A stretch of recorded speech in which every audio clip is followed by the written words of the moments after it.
Baik, selamat pagi Bapak Ibu dan teman-teman sekalian.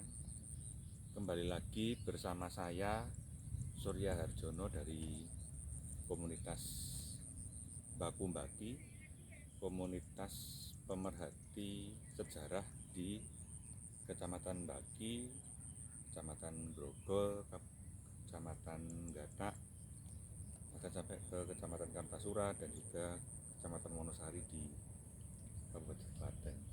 Nah, sekarang kita tidak berada di Baki, kita sekarang tepatnya berada di Kalijambe. Kecamatan Kalijambe itu masuknya di Kabupaten Klaten. Nah, kita sekarang berada di Desa Geden, Kalijambe, Kabupaten Sragen. Pada buku Java Sukir Industri, saya menemukan gambar ini, gambar sebuah saluran air dalam bentuk akuadak yang pada keterangan di bawahnya itu tertulis di sini aqueduct over the Kalimoro Kartosuro Residensi Solo. Nah, saya mencoba mencari-cari dan mengingat-ingat apakah ada Kalimoro di sekitar Kartasura. Seingat saya tidak ada, tetapi setelah saya cek kembali di keterangan di bawah, ternyata ada coretan dan ada tulisan tangan. Kalimoro diganti dengan Kali Cemoro. Akhirnya saya mencari Kali Cemoro yang memang sebenarnya ada di perbatasan antara Kecamatan Kalijambe dan juga Kecamatan Nogosari di Kabupaten Boyolali. Dan setelah saya cari, saya akhirnya menemukan secara fisik bangunan di belakang saya, akuadak di Desa Keden ini. Jadi akuadak ini mengalirkan air dari Keden menuju ke Kecamatan Nogosari. Jadi ini melintasi kabupaten, Kecamatan Kalijambe Kabupaten Sragen ke Kecamatan Nogosari di Kabupaten Boyolali. Nah, pada tahun 1925 pabrik gula Kartasura itu pernah berencana untuk membangun sebuah waduk di sebuah kelurahan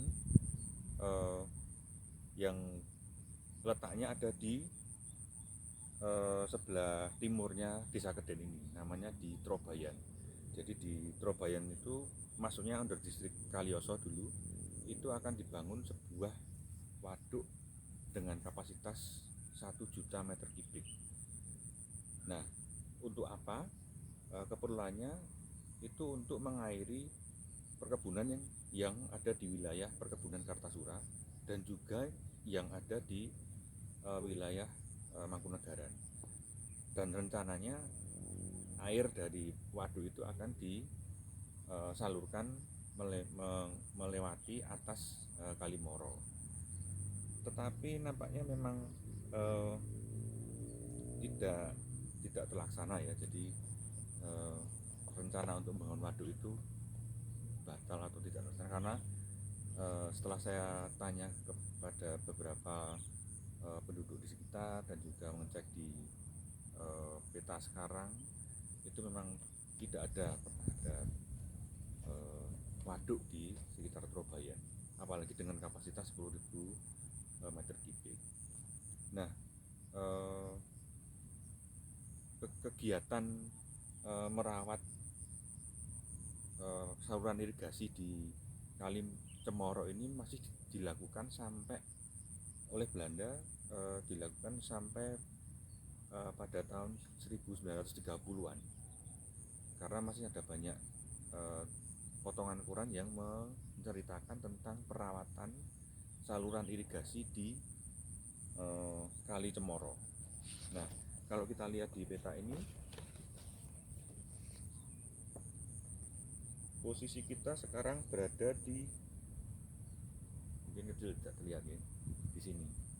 Jadi di peta sekarang kalau kita lihat di Google Map itu masih terlihat jelas dan memang fisiknya masih ada, dan di peta tahun 33 itu memang aqueductnya sudah ada, sudah dibangun. Belum diketahui, saya belum mengkaji lebih dalam lagi apakah sebenarnya dulu aqueduct ini dibangun untuk pendukung dari rencana pembuatan waduk itu atau bukan. Yang jelas memang waduk ini mengalirkan dari Kali Jambe menuju ke Nogosari di Kabupaten Boyolali. Nah, secara fisik sekarang bangunan ini menurut cerita warga sudah direnovasi sampai 3 kali. Tetapi sebenarnya struktur utamanya kalau kita mendekat ke sana masih ada yang terlihat struktur bangunan yang asli. Jadi dari batu-batu utuh. Kemudian jembatan yang dari besinya, struktur besinya, penopang untuk aqueductnya juga masih asli. Walaupun sebenarnya juga ditambahkan struktur beton di tengahnya untuk memperkuat ini ya beban air ya. Tetapi secara fisik untuk lapisan luar itu sudah banyak direnovasi sampai sekitar 3 kali. Demikian tadi cerita tentang aqueduct di Desa Geden, Kali Jambe, Sragen. Dan aqueduct ini masih bisa berfungsi dengan baik. Semoga selalu bisa terawat dan juga tidak rusak, kemudian selalu diperbarui. Demikian cerita saya. Saya Surya Harjono dari Surakarta Heritage Society dan juga komunitas Baku